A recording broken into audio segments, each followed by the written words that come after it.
In 1942, the Grumman f4f Wildcat was the Navy's frontline carrier-borne fighter and key to the United States' survival in the war in the Pacific. F4F pilots flew against the finest aviators of the Imperial Japanese Navy in such pivotal battles as Coral Sea, Midway, the Eastern Solomons, Guadalcanal, and Santa Cruz. The Wildcat then continued service in the Atlantic and Pacific in the form of the FM-2. The exploits of U.S. Navy and Marine Corps pilots are legendary, and so is their airplane.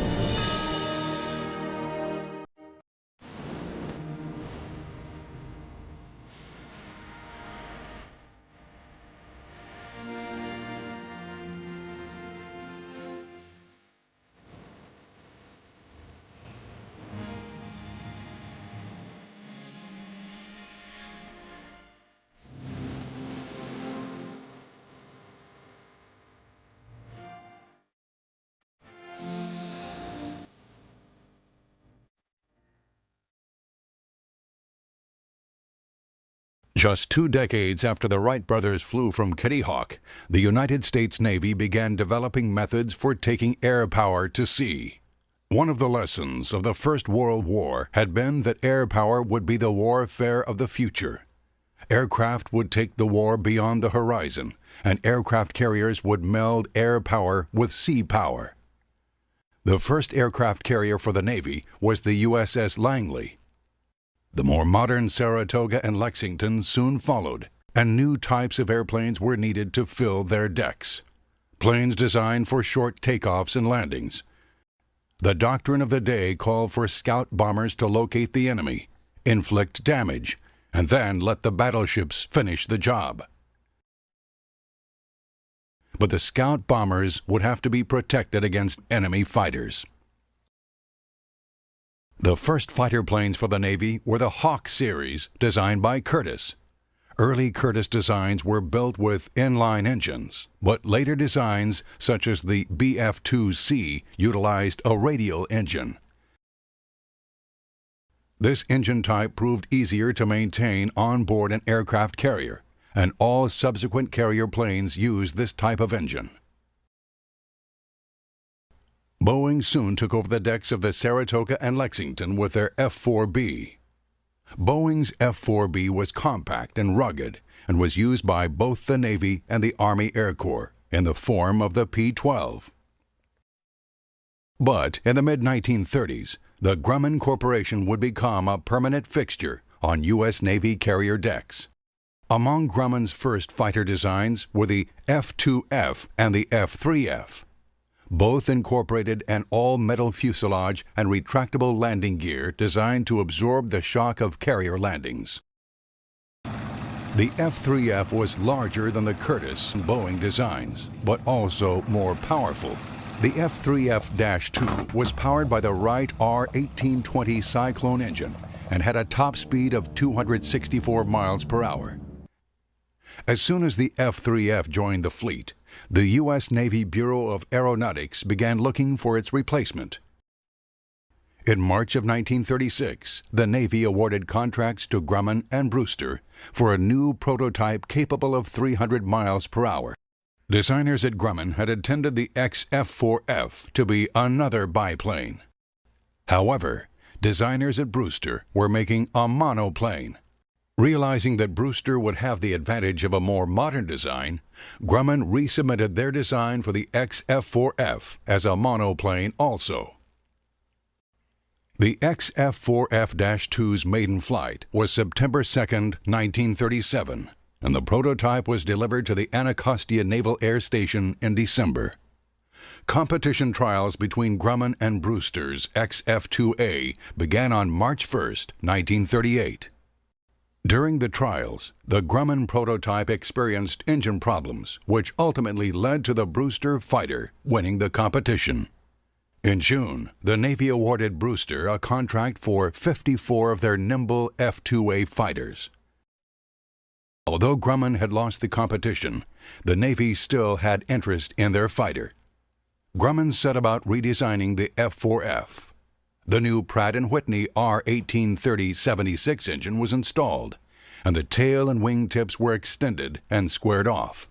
The result was a new airplane that exceeded the Navy's original request and outperformed the Brewster Buffalo. The Dash 3 prototype reached a maximum speed of 334 miles per hour and had a service ceiling of 35,000 feet. By February 1939, the new fighter was ready for the Navy to review, and Grumman was awarded a production contract for 54 f4f-3s in August.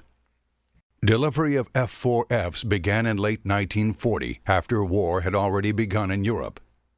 Early Dash 3s were delivered to the Navy wearing the pre-war neutrality paint scheme consisting of an aluminum-painted body and chrome yellow wings for easy recognition. The first Navy fleet squadrons to receive the f4f were VF-7 off the Wasp and the Ranger's VF-4. During that first deployment, it was discovered that the flotation bags installed in the wings that were intended to keep the f4f afloat after ditching had a tendency to inflate during high-speed dives. The Navy ordered them removed from all further f4fs on the production line. In general, pilots were pleased with the Wildcat. It was well built and had few vices in flight, but there were a few criticisms. All systems were pneumatic. There were no hydraulics on the f4f. Everything had to be done by hand. For instance, in order to raise the landing gear, the pilot had to turn the landing gear crank 29 times. While the undercarriage of the f4f may have looked fragile, it was well designed and could take the punishment of carrier landings. Meanwhile, the landing gear of the Brewster F2A was deemed not sturdy enough for repeated carrier landings, and the order for Grumman's F4F-3 was increased to 200. Delivery of the new Dash 3A began in May 1941. F4F-3As were powered by the Pratt & Whitney R1830-90 and were intended for export to Greece, until that country fell to Axis forces. The Dash 3As looked identical to the Dash 3s, except for a few minor changes to the cowling flaps. VF squadrons, like those on the Wasp, continued to put the Wildcat through the demanding rigors of carrier operations. This was still a new type of aviation, and mistakes were many and costly. In October, the Navy gave the F4F the official name of Wildcat, and by the end of 1941, 8 Navy and 3 Marine squadrons were equipped with Grumman's sturdy fighter. The United States had not been the only nation to recognize the potential of naval air power. On December 7th, Japan launched a surprise attack on Pearl Harbor in an attempt to wipe out the American Pacific Fleet. The aerial armada of Imperial Japanese Navy bombers and fighters had taken off from 6 aircraft carriers. Their attack was devastating. However, as fate would have it, the 2 U.S. carriers in the Pacific, the Lexington and Enterprise, were on maneuvers. Enterprise got the news of the attack while still at sea and launched aircraft to search for the Japanese fleet. Unsuccessful in their search, 6 Wildcats from VF-6 were directed to Ford Island, and tragedy. We immediately sent out aircraft looking for the Japanese, but couldn't find them. And our pilots were running low on fuel, our Wildcat pilots running low on fuel, so they flew into Pearl Harbor and Ford Island, and a couple of them were immediately shot down. The gunners around the area thought they were Japanese returning, and it turned out to be that they weren't Japanese, they were our own airplanes. And as we steamed into Pearl on the 9th of December, the first thing we saw was one of our aircraft sitting in the mud at Hospital Point. 3 pilots were killed, and 4 F4Fs were lost. The reason the Enterprise had been at sea was to deliver 12 Wildcats from Marine Corps Fighter Squadron 211 to Wake Island. On December 8, 1941, 36 Japanese Nell twin-engine bombers flew over 700 miles from Kwajalein to drop bombs on Wake. 7 Wildcats were destroyed on the ground. VMF 211 pilots were left with only 5 to defend the island. 2 days after their first attack, the Japanese bombers returned. That day, Captain Henry T. Elrod had been on patrol and shot down 2 bombers. The following day, he strafed and bombed the destroyer Kisaragi, which blew up. Elrod was later killed on the ground defending a gun emplacement. After the war, he was awarded a posthumous Medal of Honor, one of 8 that would go to Wildcat pilots. After the first attempt to take the island failed, the Japanese returned with a larger force, including 2 of the aircraft carriers used in the attack on Pearl Harbor. The island fell on December 23rd, but the Marines on Wake had fought valiantly and did extract a small measure of revenge from the victors. Wildcat pilot Herb Fruehler shot down a Kate carrier bomber piloted by Naburo Kanai. Kanai is credited with dropping the bomb that sank the USS Arizona in Pearl Harbor. In 1942, the U.S. Pacific Fleet bounced back with a series of hit-and-run raids on Japanese bases. The first strikes were carried out by aircraft launched from the Enterprise against Japanese forces on Kwajalein Atoll.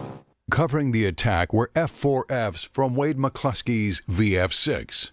During the engagement, Lieutenant Junior Grade Wilmer Rowie scored the first aerial kill of the war for the Navy and the Wildcat. Later that month, the Lexington took her air group to the South Pacific to strike at Rabaul.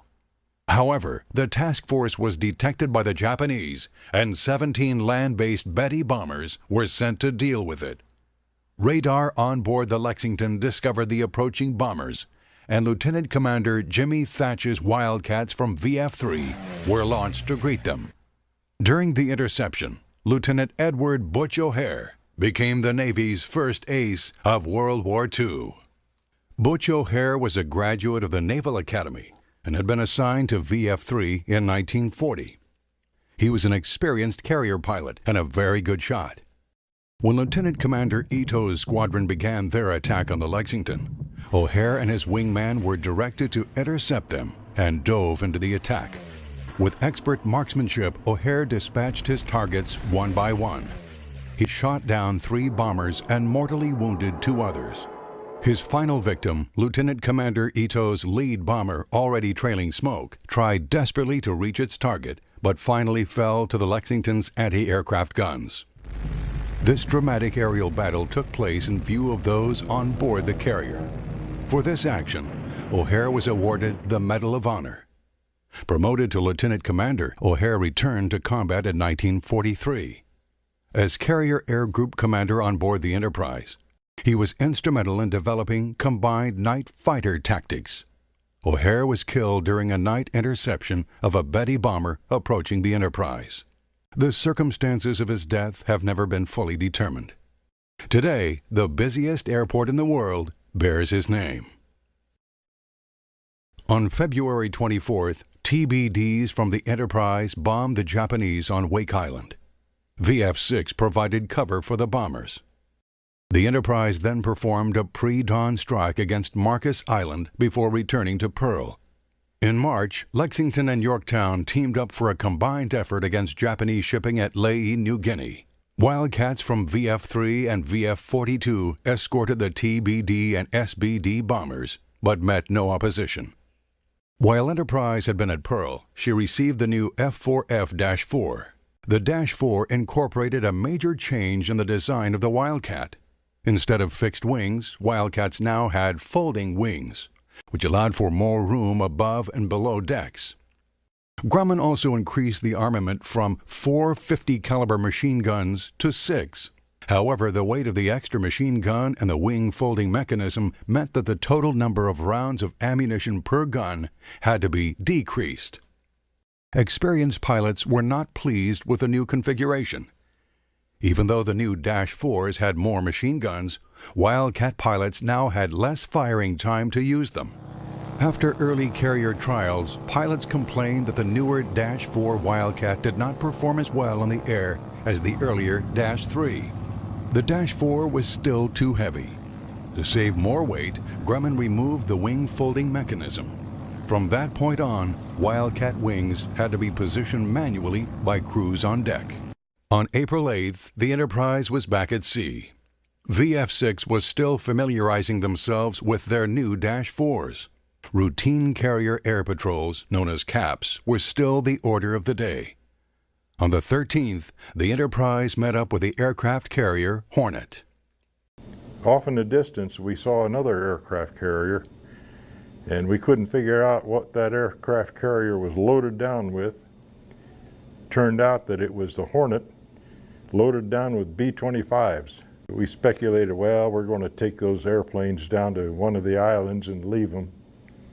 But later that day, we were informed that General Doolittle was going to fly his squadron off of the Hornet and bomb Tokyo. Everybody was elated. That was the dream that we were looking at. We had to get to Tokyo. General Doolittle wanted to get within 400 miles, but they had to take off at 600 miles. And they flew in, did their work. And as soon as the last airplane got off the deck, everybody turned around and boy, we shagged out of there fast. The damage to Japan by Doolittle's raiders was superficial, but the morale boost to the United States was immeasurable. Although the first combat sorties gained some aerial victories, operational losses for Wildcats were high. Losses were mainly attributed to poor weather and inexperienced aircrew. The flight deck of an aircraft carrier can be a dangerous place, especially when aircraft are landing. The responsibility of ushering the pilot onto the flight deck belongs to the landing signal officer. The LSO communicates to the pilot by a series of gestures. At a precise moment, the LSO either clears the pilot for landing or waves him off to try again.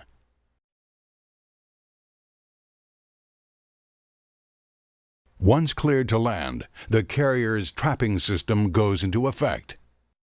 Each carrier has a series of wires across the deck, and each aircraft is equipped with an arrestor hook designed to catch one of those wires. Beyond the wires is a barrier meant to stop planes that have not caught a wire. Planes that missed the barrier careened into parked planes at the end of the deck.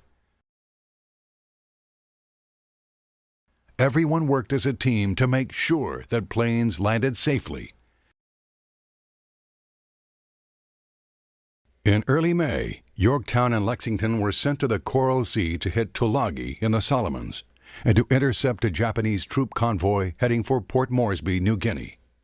On May 7th, a 93-plane strike group from both the Lexington and the Yorktown found the advancing Japanese force centered around the light carrier Shoho. Planes from the Lexington executed a well-planned attack that left the Shoho sinking. Fortunes reversed the next day when Japanese carrier planes from the Tsukaku and Shokaku discovered the American carriers, damaging the Yorktown. Lexington would not be so lucky. Hit by dive bombers and torpedoes, the Lex had to be abandoned and later sunk. Lieutenant Commander James Flatley led VF-42 off the Yorktown during Coral Sea and was awarded the Distinguished Flying Cross. On the first day, he shot down a Japanese Claude fighter above the Shoho. The next day, he became one of the first Navy pilots to bag a zero.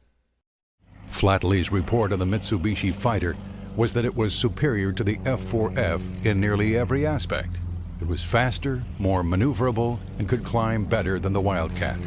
According to Flatley, entering into a twisting, turning dogfight with a zero was suicide.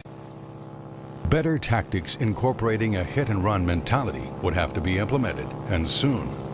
A greater battle lay just ahead. Midway, a tiny island just 1,100 miles northwest of Hawaii, is long remembered as the turning point in the Pacific. Naval intelligence knew that Admiral Nagumo's carrier task force would strike the island in early June. Enterprise and Hornet were sent to find them. Yorktown, having undergone repairs and taken on new squadrons, soon followed. On the 4th of June, Japanese planes bombed Midway. The meager air defenses were no match for the carrier bombers and their escort of Zeros. The island was left in shambles. Once the presence of the Japanese carrier task force had been established, an all-out airstrike was launched. Torpedo and dive bombers were quickly readied for action. Aircraft launched from Enterprise, Hornet, and Yorktown in uncoordinated attacks proved to be the most dramatic use of carrier aircraft during the war. The torpedo squadrons and their Douglas Devastators were cut to pieces, but the dauntless dive bombers destroyed 3 of Nagumo's carriers. Only the Hiryu remained, and she was able to launch a counter-strike that fatally wounded the Yorktown.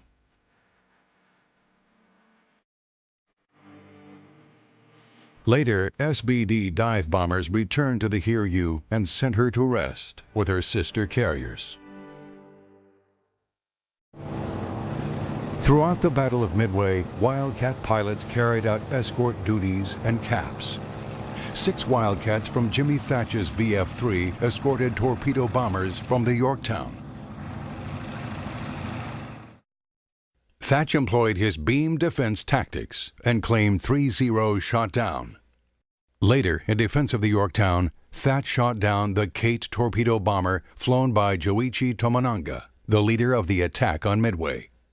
This was Thatch's 4th kill of the day and his 6th overall. John Smith Thatch graduated from the Naval Academy in 1927. He served on the battleships Mississippi and California before starting flight training. He received his wings in 1930. He served with VF-1 and later became a test pilot for the Navy. Thatch was assigned to VF-3 in 1939 as gunnery officer. It is here that Thatch first developed his beam defense that later evolved into the Thatch Weave. He commanded VF-3 on board the Lexington during the February battles. However, once back at Kaneohe Naval Air Station, Thatch had to reform the squadron, grabbing pilots wherever he could find them. Following the Battle of Midway, Jimmy Thatch reported to Jacksonville Naval Air Station, where carrier pilots were being trained. Later, Thatch returned to the war in the Pacific as Staff Operations Officer for Admiral Mitcher and then Admiral McCain, and was present at the official Japanese surrender on the deck of the battleship Missouri.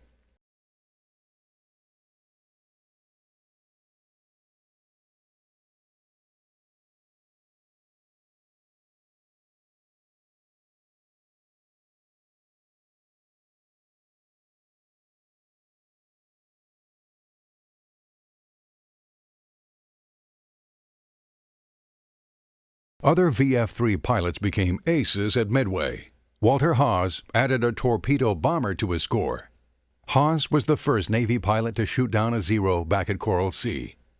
Art Brassfield raised his score to 6 1/3 when he shot down 4 dive bombers. And Lieutenant J.G. Elbert Scott McCuskey downed 3 Val dive bombers and 2 Zeros to bring his total to 6.5 kills. Tom Cheek claimed 2 more Zeros and experienced some tense moments as he flew back to the Yorktown. When I hit, I knew something was wrong because I didn't feel the hook pick up an arresting wire. I shoved my control stick all the way forward and bent over as far as I could to get my head down and my body down into the cockpit. And I wound up with a terrific crash and thump, and I realized I was upside down. And I yelled, "Get this SOB off of me." Following the spectacular victory at Midway, the Americans went on the offensive. The first objective would be Guadalcanal, an island in the Solomons chain. The Saratoga, Enterprise, and Wasp would support the amphibious landings. The Wasp had returned to the Pacific after delivering Royal Air Force Spitfires to the beleaguered island of Malta in the Mediterranean. The invasion began on August 7th and was challenged by land-based Japanese planes from her bow. A bloody air battle ensued. 5 Betty bombers, 9 Val dive bombers and 2 Zeros were shot down for the loss of 9 Wildcats. The carriers retreated from Guadalcanal once the Marines were ashore. The Japanese sent the carriers Zuikaku and Shokaku, as well as the light carrier Ryujo, to destroy the American fleet near Guadalcanal. American planes found the Ryujo and sank her. Japanese planes from the Zuikaku and Shokaku located the Enterprise and pounded her. The Big E was hit 3 times and suffered heavy damage. Many of her planes were forced to land on the Saratoga or at Henderson Field on Guadalcanal. The Japanese carrier planes had dealt a serious blow to the Americans, but their air crews had suffered at the hand of the Wildcats, who claimed 45 attackers shot down. Failing to realize that victory was at hand, Nagumo's task force retreated. Enterprise would live to fight another day. One F4F pilot made multiple claims during both actions. Machinist Donald Eugene Runyon shot down 8 Japanese planes between August 7th and August 24th. During the attack on the Enterprise, he shot down 3 Val dive bombers and added a Zero for which he received the Navy Cross. Runyon was a member of VF-6 aboard Enterprise. After the Battle of the Eastern Solomons, VF-6 adopted a tombstone squadron marking on the tails of their Wildcats. Each one displayed the 41 kills claimed by the squadron. Runyon ended the war with 11 kills. Meanwhile, Marine Corps Wildcats were headed to Guadalcanal aboard the USS Long Island. Marine Corps pilots, plus some Navy and Army Air Corps, formed the Cactus Air Force that operated from Henderson Field. A nearby small strip was designated Fighter 1, but its new inhabitants referred to it as the cow pasture. Conditions on Guadalcanal were primitive at best. Any maintenance had to be done out in the open. Refueling took place between aerial attacks. All personnel slept in tents in the jungle close to the airstrip, which was repeatedly attacked by Japanese land and carrier-based aircraft. Wildcats from VMF 223 and 224 were usually outnumbered during the inbound raids. This provided the Marine pilots plenty of targets. Heroes emerged as scores rose quickly. Major Robert Gaylor was in command of VMF 224 at Guadalcanal. He shot down 13 Japanese planes in a single month and survived being shot down twice. His gallantry and leadership earned him his nation's highest award, the Medal of Honor. Captain Marion Carl gained his first 2 kills flying a Wildcat during the Japanese attack on Midway. Now he was flying with VMF 223 on Guadalcanal and wasted little time adding to that score. On August 24th, Carl shot down 3 Japanese bombers and a Zero to become the Marine Corps' first ace. Carl finished the campaign with 16.5 kills. Marion Carl added 2 more kills when he returned to combat, leading VMF 223 in Corsairs. After the war, he became the Navy's chief test pilot, setting a new world speed record in August 1947, flying the Douglas Skystreak. In 1953, Carl set the world altitude record of 83,235 feet and a new world speed record of 1,143 miles per hour in the Skyrocket. He later flew secret missions over communist China and also served in Vietnam. He eventually rose to the rank of Inspector General of the Marine Corps before retiring from service in 1973. One of the finest aviators of all time, Carl is considered by some to be the Chuck Yeager of the Marine Corps. In 1998, Marion Carl was shot to death during a robbery at his Oregon home. Wildcats on Guadalcanal were not usually adorned with kill markings. However, this Wildcat from VMF 223 has quite a few of them added for a photo opportunity. Each rising sun indicates a Japanese plane shot down. The odd arrangement of 15 kills plus 4 more likely represents the scores of Marion Carl and his commanding officer, Major John L. Smith. John Lucien Smith turned down a commission in the Army to join the Marines in 1936. In 1939, he earned his Navy wings. Smith took over VMF 223 in May 1942 and led the squadron off the Long Island to Henderson Field on August 20th.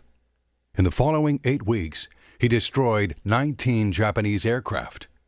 When he returned to the States in November 1942, he was the top-scoring American ace of World War II.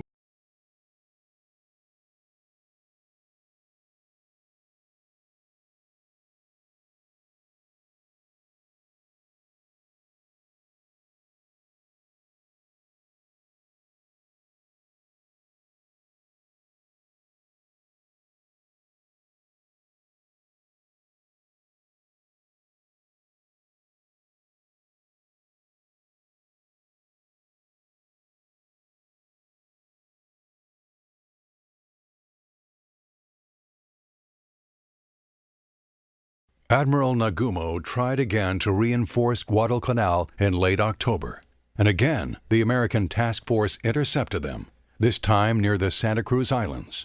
The odds were in favor of the Japanese. The Wasp had been torpedoed and sunk by a Japanese submarine in September, leaving Enterprise and Hornet to stand in the way of 4 Japanese carriers. The two opposing forces met on October 26th. During the first strikes, American planes suffered heavy losses, but managed to damage the Zuiho and the Shokaku. However, Japanese planes bombarded the 2 American carriers for 3 hours.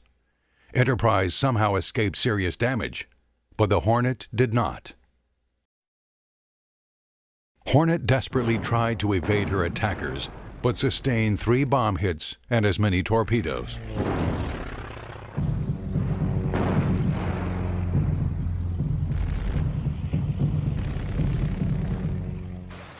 Listing badly, she was abandoned. Japanese destroyers sank her later that night. During the defense of the carriers, 2 Wildcat pilots became aces in a day. George Leroy Wren of VF-72 shot down 4 torpedo planes and a dive bomber, becoming the Hornet's only ace.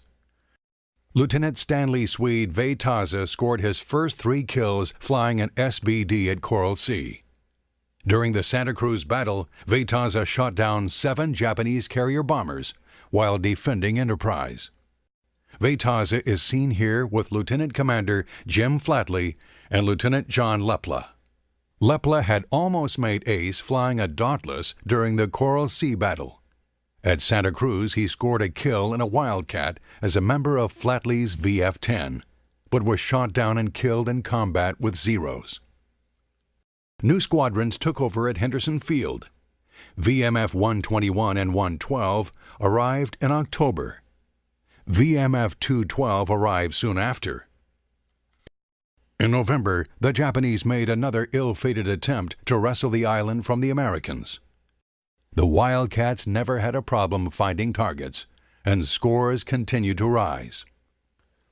Lieutenant Colonel Harold Joe Bauer, known as Coach to the pilots on Guadalcanal, arrived in late September and took over at Fighter Command Headquarters.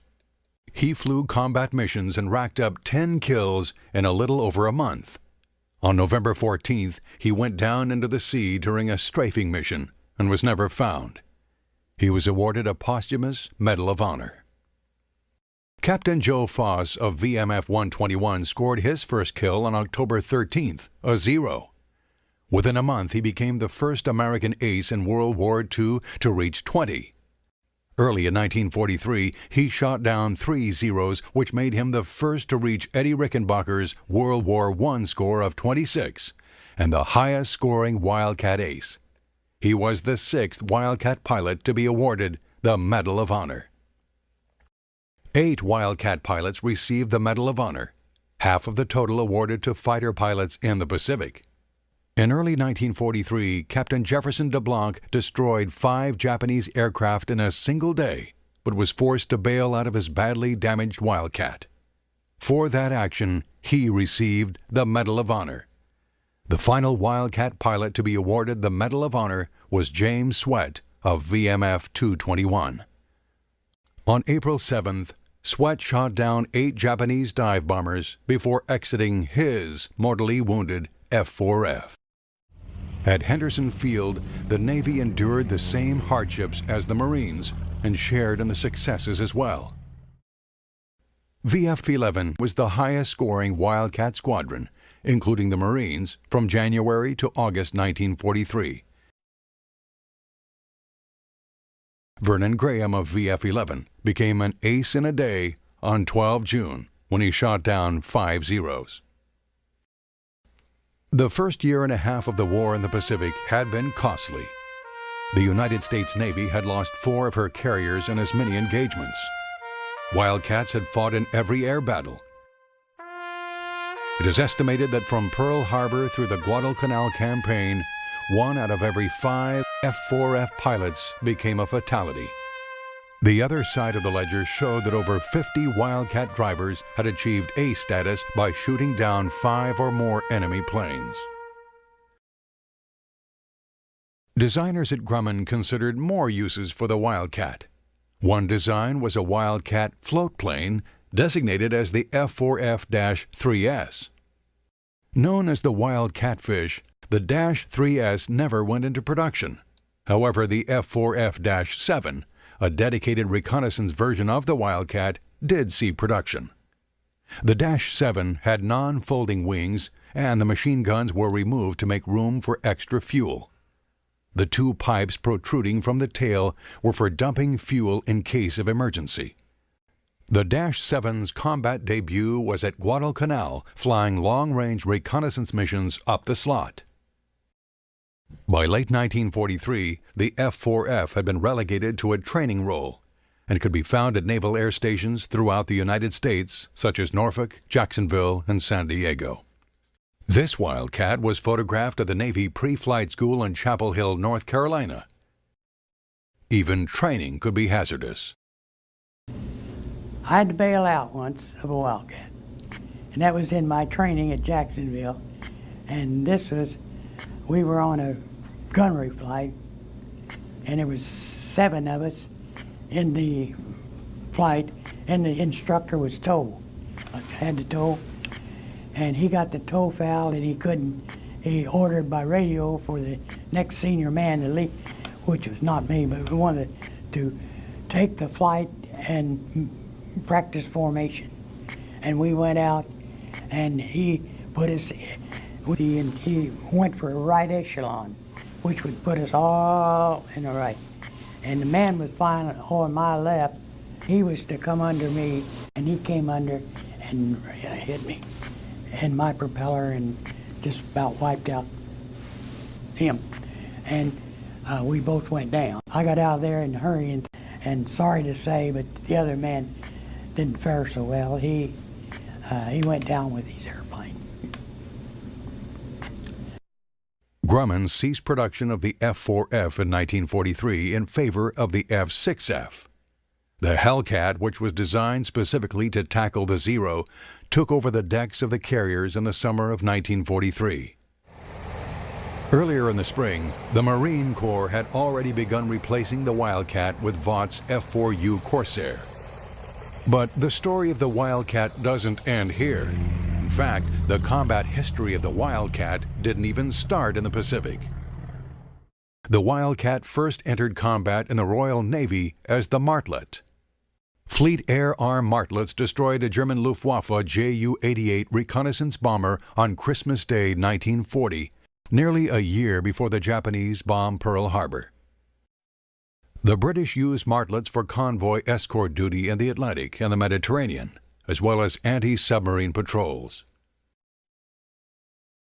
General Motors took over Wildcat production in 1943. Their FM-1 was very similar to the F4F-4, except that the armament was returned to 4 machine guns. GM's FM-2 Wildcat continued Grumman's design for a lighter Wildcat specifically for escort carrier duty. The FM-2 was powered by the Pratt & Whitney R1820-56, which proved to be lighter yet more powerful than earlier Wildcat engines, giving the FM-2 the reputation of being the hotter Wildcat. The United States Navy also used the Wildcat in the Battle of the Atlantic. Wildcats flew off the decks of the smaller escort carriers in composite squadrons alongside Grumman Avengers. These squadrons were employed specifically in the anti-submarine role to halt the U-boat menace.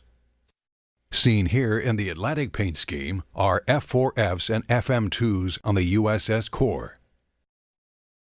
In command of VC-13 was Lieutenant Commander Charles W. Brewer.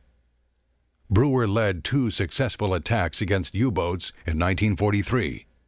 The following year, he became an ace flying an F4f Hellcat during the Great Marianas Turkey Shoot, but was posted missing in action later the same day. In the Pacific, FM-2s usually flew from CVEs or CVLs, performing carrier air patrols, while the Hellcats, and later Corsairs, flew on strike missions. Commander Snyder flew FM-2s aboard the Kitcon Bay. The Jeep carrier came in as a floating pilot's pool, and we followed the fleet. As they lost a plane or a pilot, they would send us over to take that place. On the day of my birthday, the operations officer there had a coin in his hand, and he says, "All right, you guys, I've got 2 slots. Who wants what?" And we didn't know A from B, and so we said, "Well, head's Kitcon Bay, B, Gambier Bay." So I got the privilege of going aboard VC-5 on the Kitcon Bay, which was flying Wildcats. During the 2-day Battle of Leyte Gulf, FM-2 pilots claimed 1/3 of all Japanese aircraft shot down. During the final phase of the war, FM-2s were still a critical part of the task force, providing cover against kamikaze suicide attacks. Flying over the beachheads of Guam, Saipan, Iwo Jima, and Okinawa, FM-2s provided close air support for landing Marines or Army troops.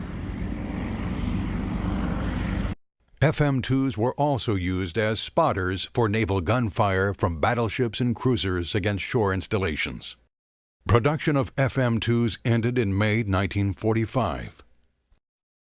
A total of 7,900 Wildcats had been built, more than half of them as FM-2s. Thus ended the combat career of the only Navy fighter to be in frontline service from the beginning of the war to the end. In retrospect, the stubby Grumman fighter had done its job well. Maybe the Wildcat's victory-to-loss ratio of 7-to-1 does not compare with that of the Hellcat or Corsair. But perhaps we owe a little more to the Wildcat and her pilots. Wildcats had held the line at a time when the outcome of the war in the Pacific was very much in doubt, securing the F4F spot in naval aviation history as a proven fighter aircraft and a valiant defender.